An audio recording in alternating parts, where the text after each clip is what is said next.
Welcome to the Cluxton Breakdown. I'm your host, Chris Cluxton, here with special guest Shelby Hunter. Now today we're going to start off with defending national champion Florida State. They bumped up their schedule. They still got a lot of talent coming back. They got Heisman Trophy winner Jameis Winston, a good fluid quarterback, one of the best quarterbacks we've seen in a while. Shelby, tell me, what do you expect from Florida State this year? Well, Chris, I expect more of the same. When you return 4 out of 5 offensive linemen, a Heisman winning quarterback, all the surrounding tools around him that nothing but success can follow. You know, I agree with you 100% in the fact that the schedule's increased. It's a little more difficult than it was in years past. They got out-of-conference tilts with Oklahoma State, which replaces Savannah State. Or Nevada. Or schools like that, and Bethune-Cookman, which, you know, Coach Fisher realizing that the playoff is coming up, that had to happen. And but again, I think playmakers all around Jameis Winston. I think they're going to be stronger on the defensive side of the ball than they were a year ago, which was hard to believe. But I think they got a shot of running the table once again. If they were to lose one game, it has to be early, though. Right. So losing to Oklahoma State or someone like that early in the year with a high offensive tag, they could still win every game and make the playoff. You agree? I agree, but it'll be difficult. I think it really will be, unless the other side of the division, and the ACC really has a top 10, top 5 team, for them to be able to catapult, you know, those teams that have either no loss or one loss at the end of the season. I just don't believe the strength of the league would allow them to have one loss unless the other side actually picked up and took care of business. People keep talking about how good Jameis Winston is, and he is, but I think their strength this year is their defensive side. They got defensive linemen that can play. They got cornerbacks that can play. Tell the public about their defensive players. Well, from a secondary standpoint, it, without a doubt, should be the best in the country. Jalen Ramsey? Jalen Ramsey to start with. You have the MVP, defensive MVP of the National Championship Game last year. P.J. Williams returns. Up front, they're extremely solid with the return of Mario Edwards Jr., who was the #1 high school player in the country about 3 years ago. So he should anchor down the front. We've got Matthew Thomas, who was a 5-star linebacker out of Miami Central a few years ago. He returns, and he should solidify the linebacking core. So they, at 3 levels, should have playmakers like they did a year ago. So it should be interesting to see how it all turns out. I know they go at North Carolina State this year, but that North Carolina State got a pretty good quarterback, don't they? Yes, they do. They got Florida transfer Jacoby Brissett, who himself is a former 5-star recruit out of high school. And, you know, it's always a difficult place for Florida State to play. It has been in the past. It's difficult for anybody to play there because the fans are on top of you, you know. But what makes this Florida State team and last year's Florida State team different than those in the past is they don't let those outside things affect them, such as going on the road, playing on a Thursday night. In Louisville this year. In the past, that's haunted them, doesn't haunt them anymore. Yeah, you remember back in the early 90s when they lost on Thursday night to Virginia, that ruined their national title hopes? Sure did, man. Yeah. Well, I honestly believe that Florida State is running the table. North Carolina's the second best team in that conference. They don't play them in the regular season. Right. They do play Notre Dame, but they got them at home. Florida, I'm not sure if they're back yet. Miami's still coming. Virginia Tech, they don't play them. Clemson's not going to have as good a team as they did last year. I just honestly believe Florida State won't be beat. Well, their toughest games are at home, Chris. Other than the Thursday night tilt at Louisville and the game at NC State, all the difficult games should be in, you know, well, will be in Tallahassee, and they should be a favorite in every game they play the entire season. What's going to be their toughest game? Well, the 2 rivalry games are always big, and then the Clemson game has become a bigger rivalry, in my opinion, than the Miami game. So I think those 3 games stand out, and of course Notre Dame, being, you know, Notre Dame and who they are, returning their quarterback that played in the national championship game a few years ago, I think Notre Dame will be a worthy opponent for them as well. So those 4 games really stand out to me, as well as Oklahoma State.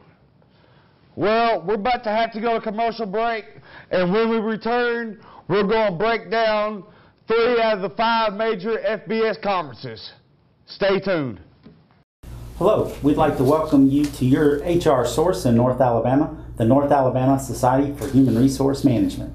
The purpose of NASHRM is to offer benefits and resources to our HR professionals in the area, and we do that through a variety of ways. We have monthly luncheons with expert speakers, we have best practices to work, we have best places to work, we have online tools such as Facebook, LinkedIn, and Twitter to keep you informed, and the purpose of all of these tools are to keep us linked together as HR professionals to learn and grow together to better our profession.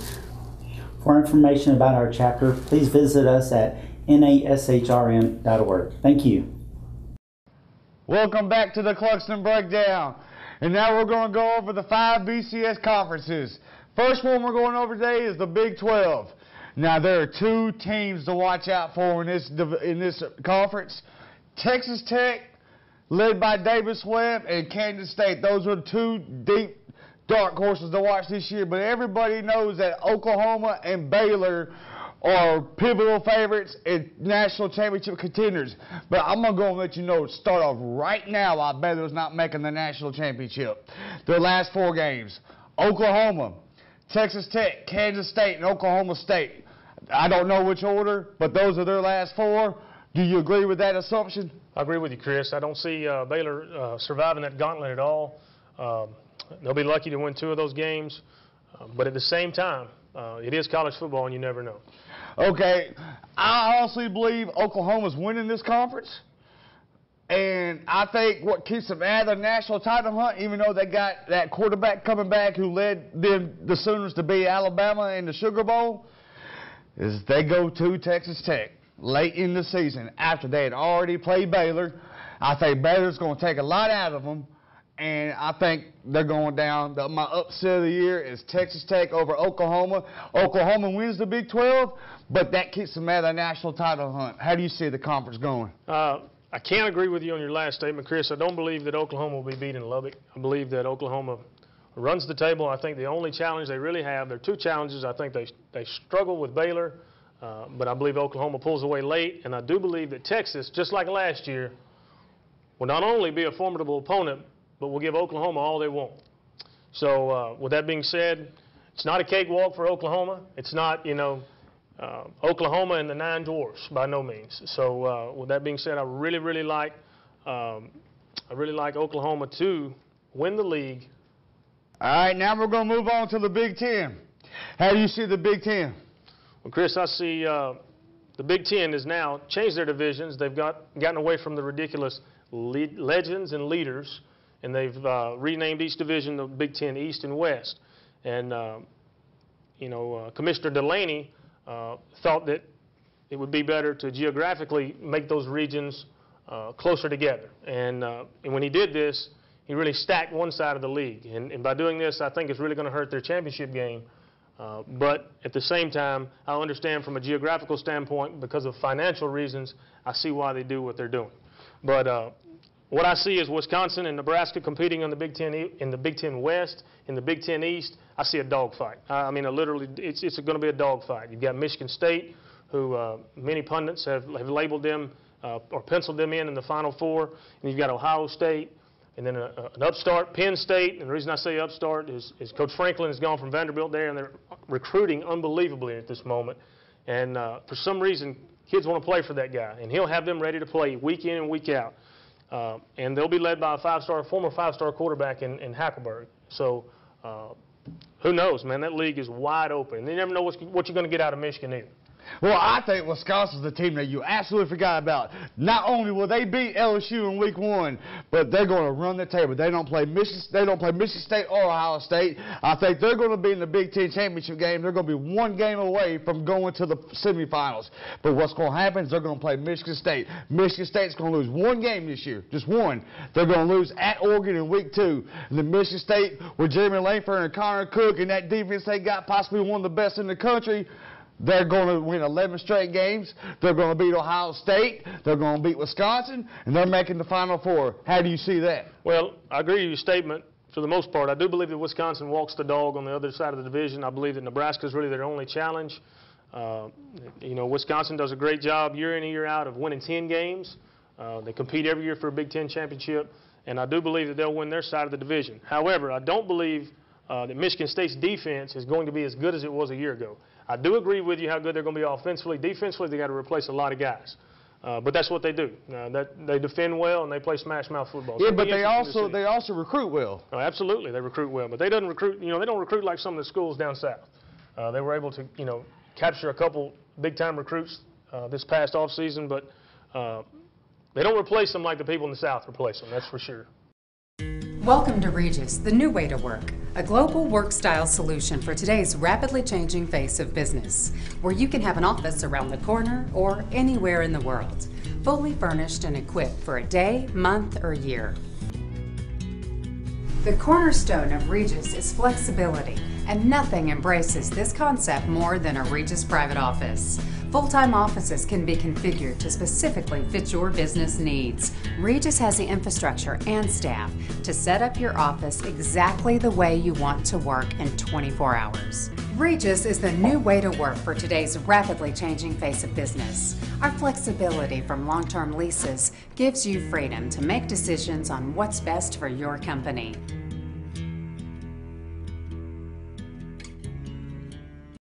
And now we're going to go over the Pac-12. And historically, the SEC is usually the most dominant conference in the country.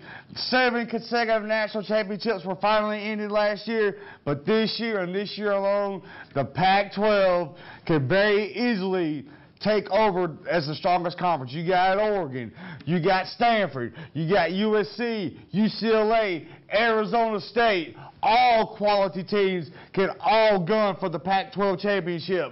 You got Oregon, right, starting off with Marcus Mariota. My prediction to win the Heisman, he's going to stay healthy this year. They're going to beat Michigan State in week 2. They're going to beat Stanford. Stanford comes to their place. They're going to beat UCLA. They're going to beat USC in the Pac-12 championship. They're going to beat Washington. They're going to beat everybody. Then you got Stanford. They're going to lose to USC. USC coming off 10 wins. USC's going to push up. USC is going to be the team to watch. USC is going to finish the year in the top 10 with double-digit wins again. Look for USC to be national title contenders playing Florida State in the year 2016. Now, I'm telling you right now, you got to watch out for this conference. This conference is deadly. Oh, the Mariota, I don't care. Stanford loses teams. They lose the players. Players come back. Look for Stanford. I'm telling you, you got Stanford, UCLA, you got them all. I'm telling you right now, Shelby, look out for the Pac-12 this year. So he let his cat out of the bag about who his favorite conference is. Wow. Ears are stinging a little bit on that one. Okay, for the past few years, you've been saying that Oregon's going to be the team that wins the championship, right? Well, they went undefeated in 2010. Okay. 2010. Well, that was how many years ago? 3. 3 years ago, okay? And this is going into the 4th season since then, right? Okay. Hands down, I agree with you in the fact that Marcus Mariota is one of the best players in the country. And you said something in that rant that you had there about him being healthy, or he will remain healthy.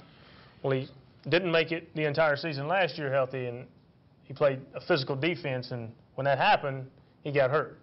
Okay, so with that being said, I don't know that he has the ability to stay healthy with the type of offense they run. Okay, now with that, great. Oregon's going to make a great run this year, no doubt, until they run into a physical defense, and they're going to face one the second week of the season. And then they're going to face one again with Stanford later on in the season. All right? So I see 2 losses right there. So how they make the national championship, I'm not sure they can even win their own division. Now, I will have to agree with you when you say this. You will say that that league is very deep. It is the deepest league in the country. Okay?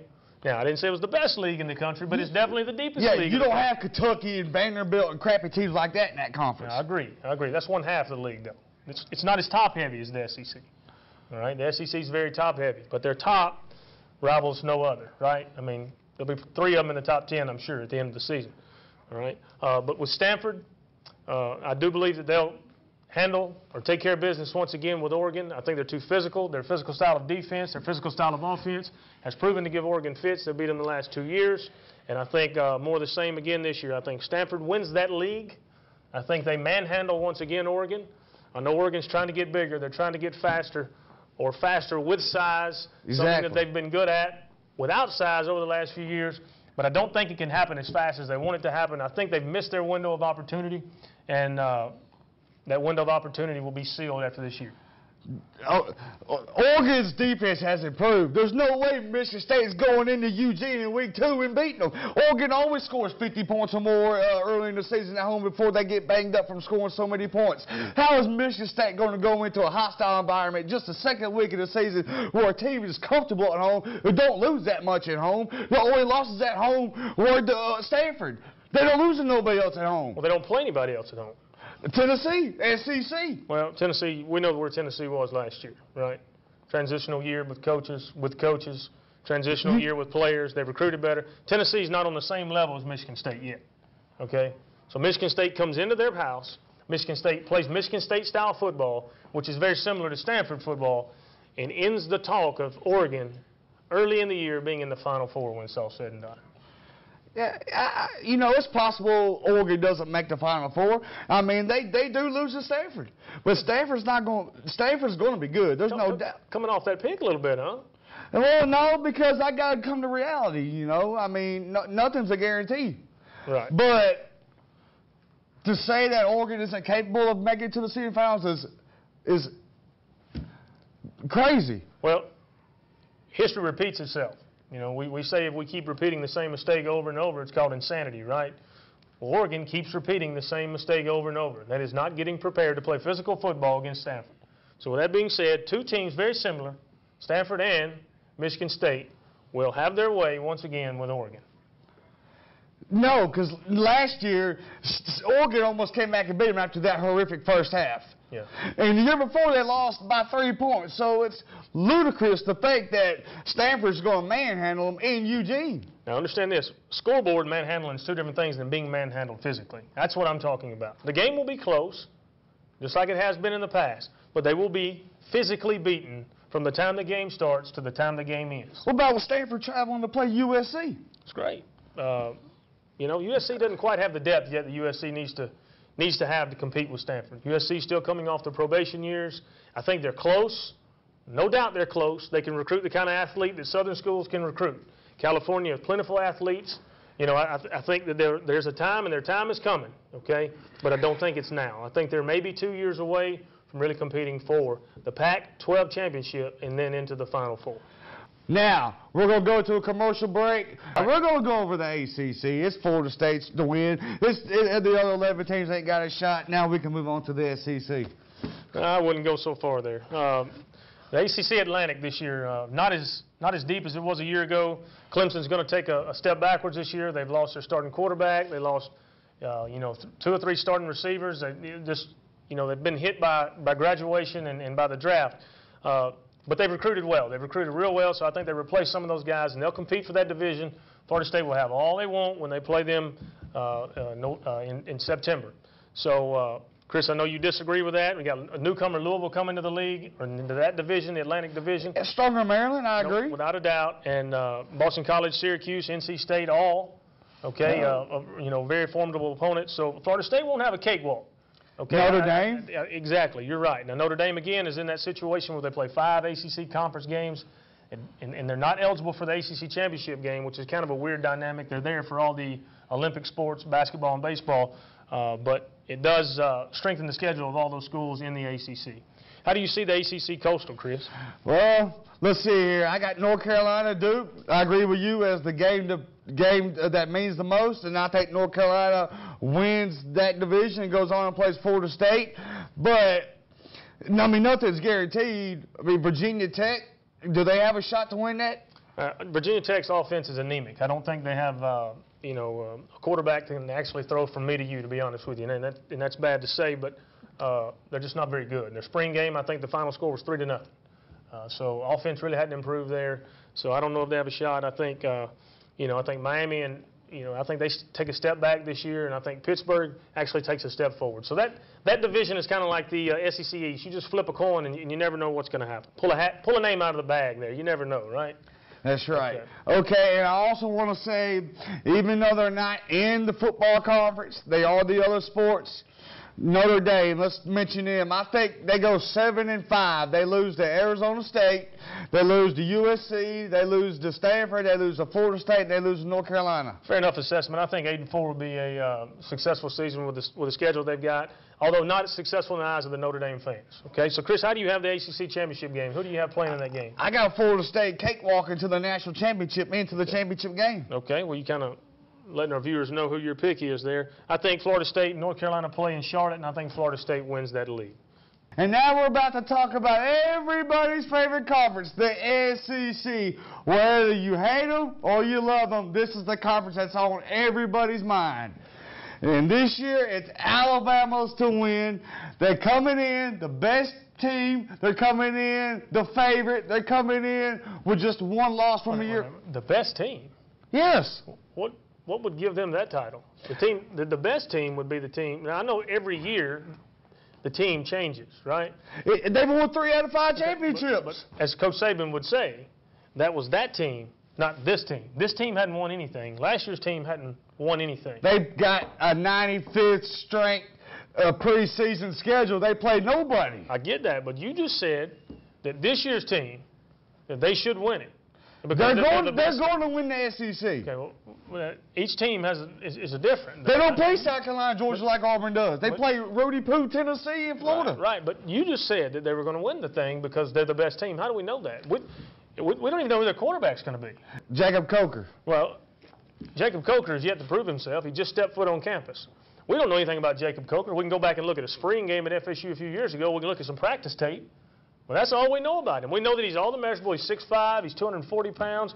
He can throw the ball downfield. He can run a little bit. That's all we know. It doesn't matter who they put in. Nick Saban's going to have them ready to play. They got 3 games, Ole Miss, LSU, and Auburn. LSU might be so banged up by the time they play them. LSU might not even have a shot. They lost everything on defense. So Alabama's going to beat LSU. So what's going to happen is the same thing that's happened in the past. They're going to get late into November, and they're going to read their press clippings, right? And all those 5-star guys are going to keep hearing how great they are.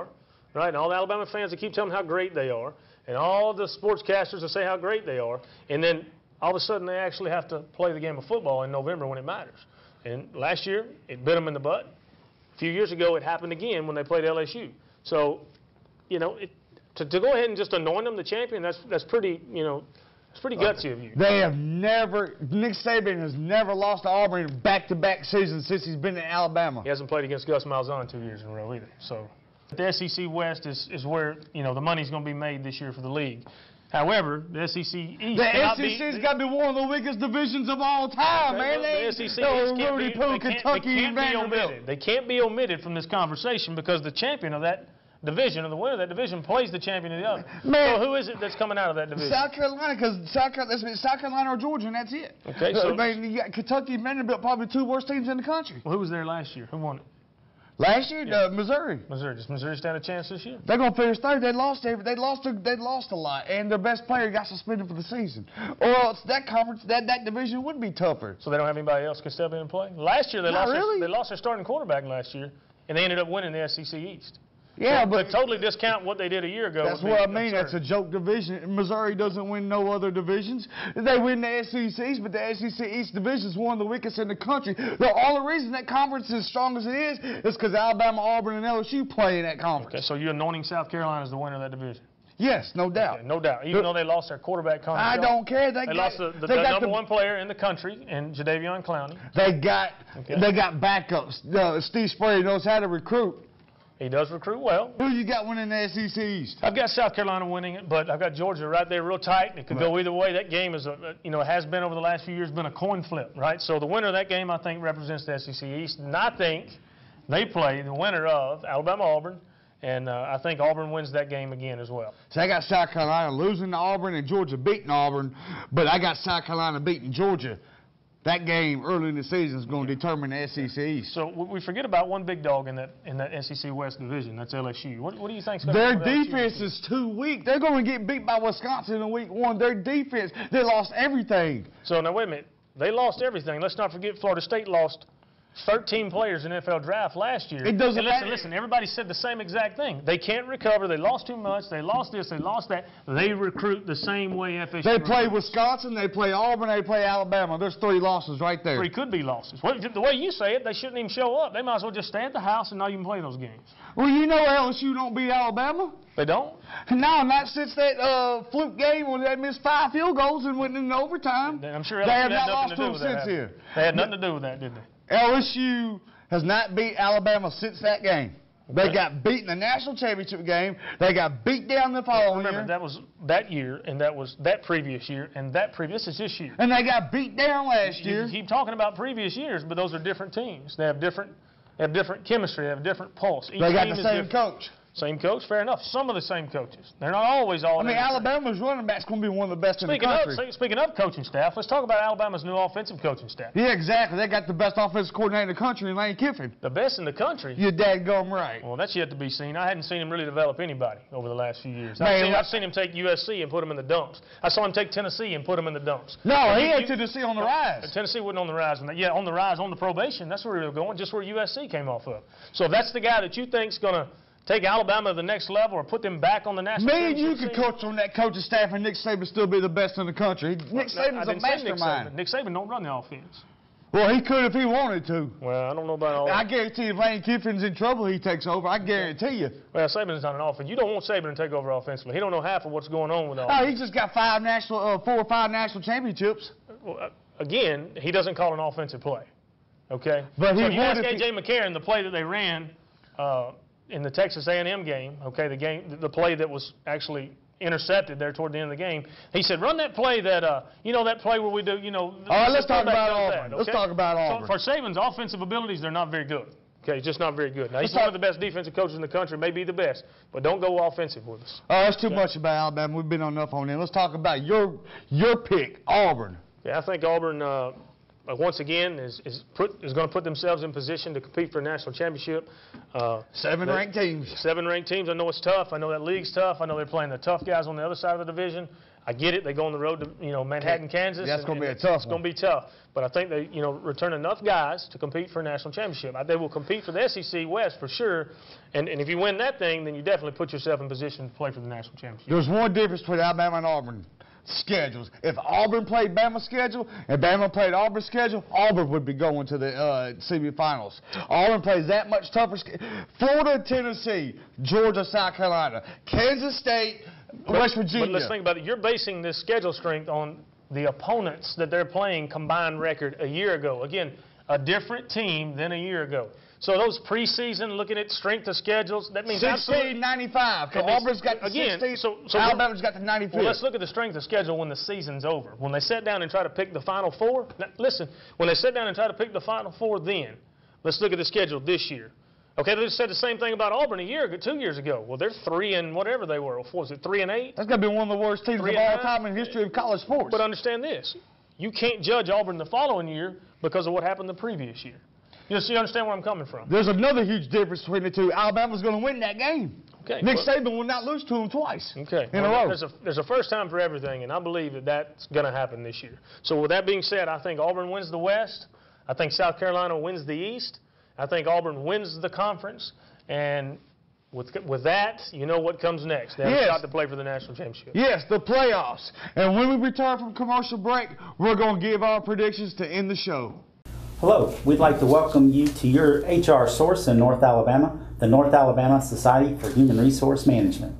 The purpose of NASHRM is to offer benefits and resources to our HR professionals in the area, and we do that through a variety of ways. We have monthly luncheons with expert speakers, we have best practices to work, we have best places to work, we have online tools such as Facebook, LinkedIn, and Twitter to keep you informed, and the purpose of all of these tools are to keep us linked together as HR professionals to learn and grow together to better our profession. For information about our chapter, please visit us at nashrm.org. Thank you. And welcome welcome back to the Cluxton Breakdown, and now we're about to get on everybody's favorite topic. I got Oregon beating Bama, I got Florida State beating Michigan State, and I got them Oregon Ducks beating Florida State by 1 point. 1 point. Remember them back-to-back years when you lost to the Miami Hurricanes on them last-second field goals by 1 point in the early 90s? I don't quite remember. That's how Oregon's going to win. I don't quite remember playing at FSU, so you said you, so I don't know how that works. But anyway, so my national championship game is FSU, FSU and Auburn. All right, and I have FSU winning in a close game again. They're similar to last year's game. Well, you're picking a bold statement by saying in college football, the most unpredictable sport in the world, that the same two teams are going to meet up in the national title game. I mean, that's got to be ludicrous. And you said, yeah, it is, but here's the deal. It's not the same national championship setup. We now have a 4-team playoff. So and we got Alabama with the weakest SEC schedule since the BCS was even introduced. We also have Gus Malzahn, okay, who I think really presents a problem for Nick Saban-style type defenses. Just like Johnny Manziel did, he too will do the same thing again. Okay, Nick Marshall will have the same success under Gus Malzahn's tutelage that Johnny Manziel had, except it'll be a little bit different in the fact that Auburn will be able to run the football more effectively than Johnny Manziel and Texas A&M were able to do. So I think they give them fits again, and I think Auburn wins again. I mean, we could talk 3-4 more hours on this subject. We got 3 more months before the start of the season. Remember to follow me on Twitter at Cluxton24 and him at Flipperpoo. Thank you for tuning into the show, and I'll see you next time. Flipperpoo, huh? How about Flitterpoo? At Flitterpoo.